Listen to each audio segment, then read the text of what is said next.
Alright, let's try this again. My phone's, for some reason, the video recording ain't doing nothing like it used to.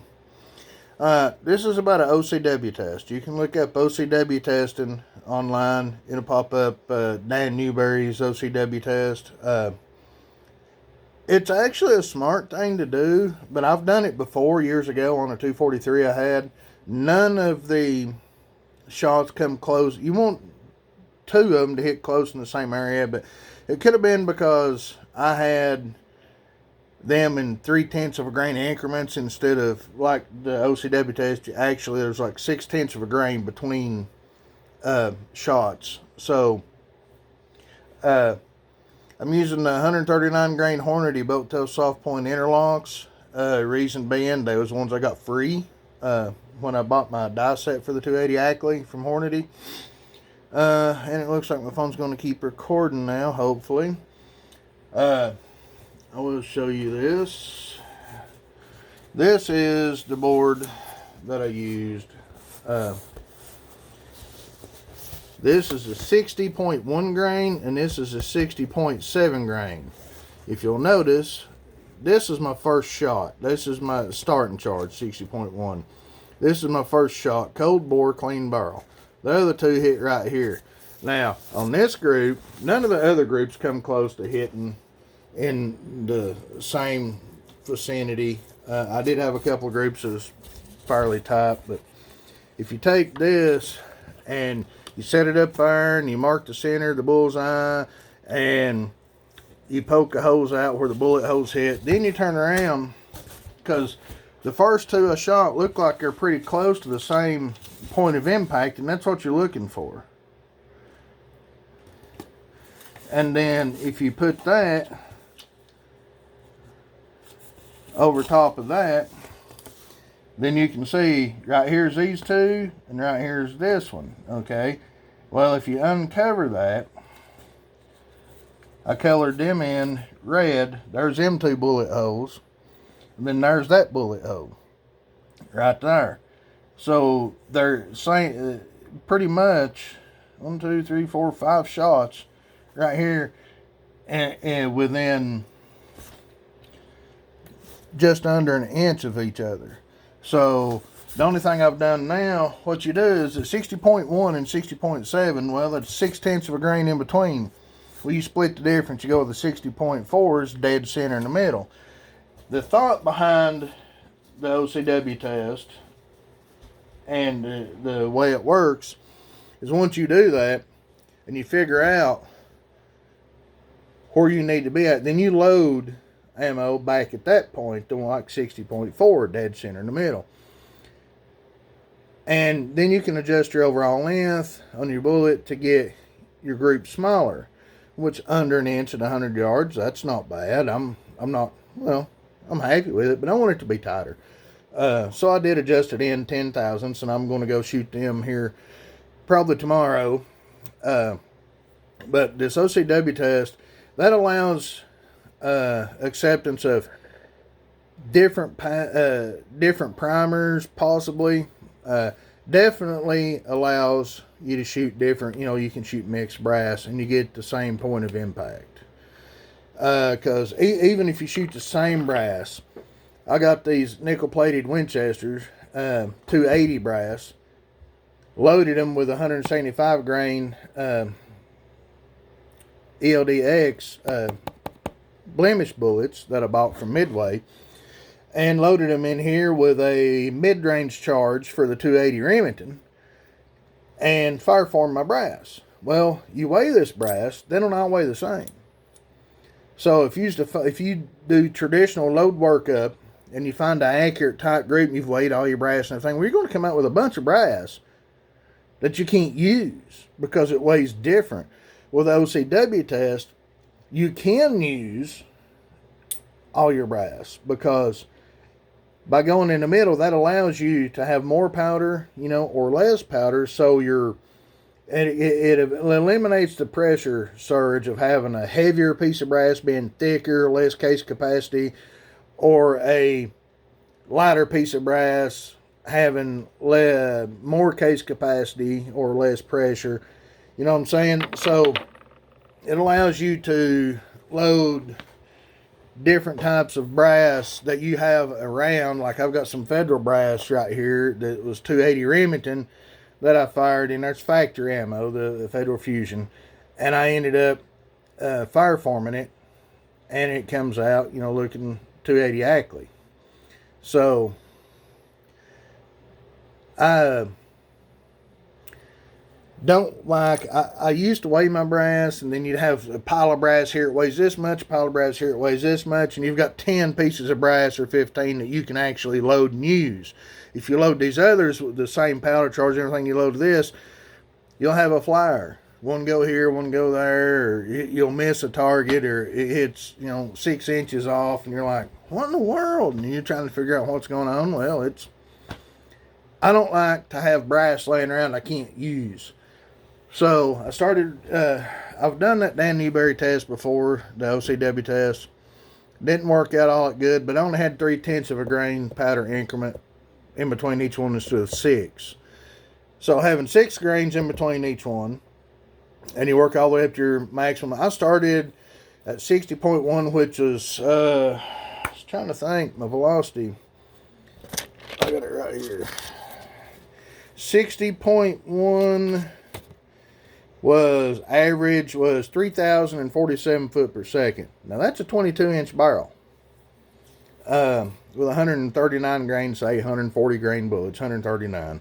The 60.7 grain charge average was 3,098, right at 3,100 foot per second with a 140 grain bullet out of a 22-inch barrel. And yes, the 280 Ackley does beat the 6.5 Creedmoor ballistically. And I went up 61.3, 61.9, 62.6, and 63.2, which is 2/10 of a grain above the max charge. They don't have any load data for Reloader 23. Reloader 23 or Reloader 22 is the same powder charge, or same burn rate. So I used Reloader 22's powder charge for my Reloader 23. And at 63.2 grains, I'm getting 3,267 foot per second average. I did have one go 3,319 out of them. But anyway, because YouTube won't let me put out a video past 15 minutes. I'm at 7, almost 8 minutes in. Just bringing you up to speed, the 60.4 grain, everybody research your o.c.w test, Dan Newberry's. On his website, it tells you everything. He can even give him a small fee, which ain't much, I think $50 or something, and he'll discuss it with you and talk to you and help you walk you through it. But I loaded some more to 60.4. I'm going to go out and shoot them. And I did seed them 10 thousandths deeper. Hopefully my group will get a little smaller. Them groups was 0.974 at 60.1 grain. And 60.7 grains measured 0.854. And that's, that's at my maximum overall length of that bullet. Well, actually it's not. I seeded it what Hornady's book recommends to seed it at. Which it was just the Kindler. I'm going to grab one out here real quick. See where the Kindler is. Let me get this to point with. Maybe you can see it better. See where the Kindler is. If I got a Kindler, I like for it to be in a Kindler. It wasn't. It was hitting right there. Just barely below the Kindler. Okay? I mean, just barely. You could see the bottom edge of the Kindler, and that's all you could really see. So I seeded it 10 thousandths deeper, which brought it up just inside the Kindler. Got to focus.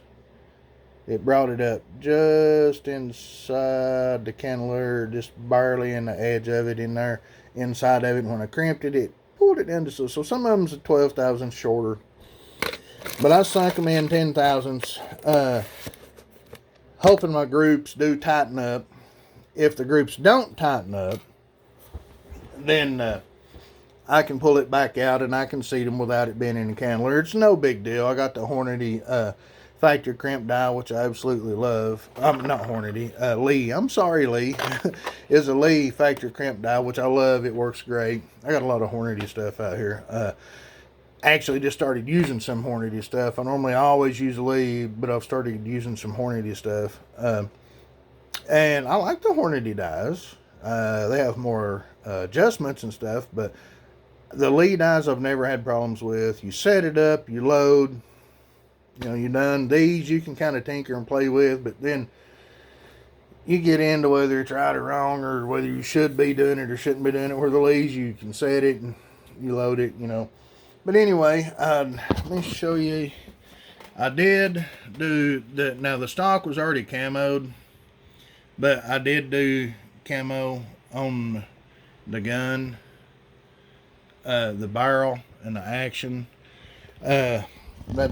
So just so it would blend in, I didn't want a camoed stock and a black barrel. It kind of defeats the whole purpose of a hunting rig. But I think my 280 Ackley is, as of right now, I would pick it over the 6.5 Creedmoor. 2-to-1, man. I think it's a better cartridge. Ballistically, according to my Street Lock Ballistics calculator, that bullet, out of that, at 3,073 foot per second, which is my estimate for the 60.4 grain charge load, will get me 1,142 foot per second at 1,200 yards. You put a 140 grain bullet in a 6.5 Creedmoor 22-inch barrel, you're getting 2650, maybe 27 if you're lucky. That'll get you, I can't remember what it is.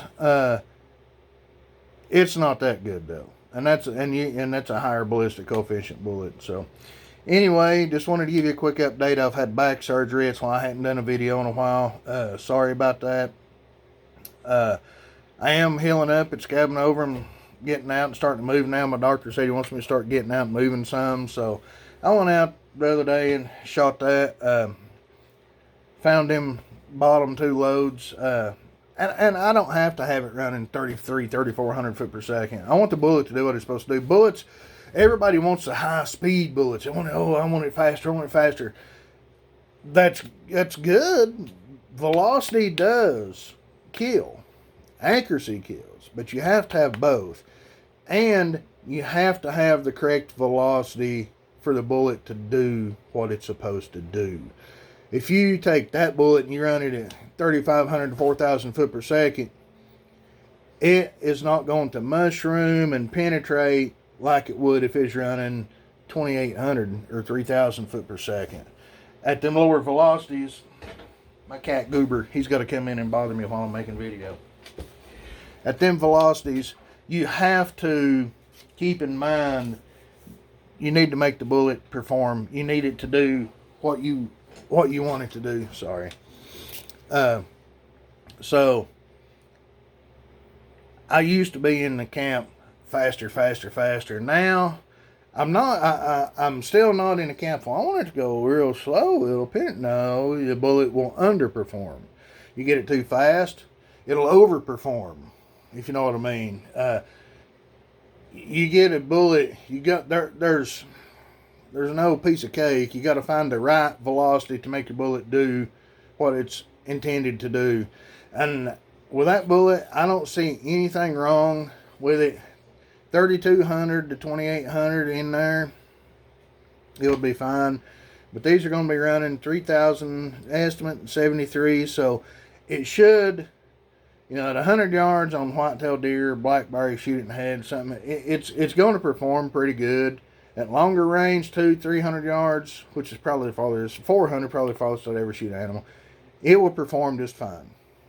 It'll mushroom, it'll open up and go through. But you run them, this is nipping on the heels of a 7mm mag.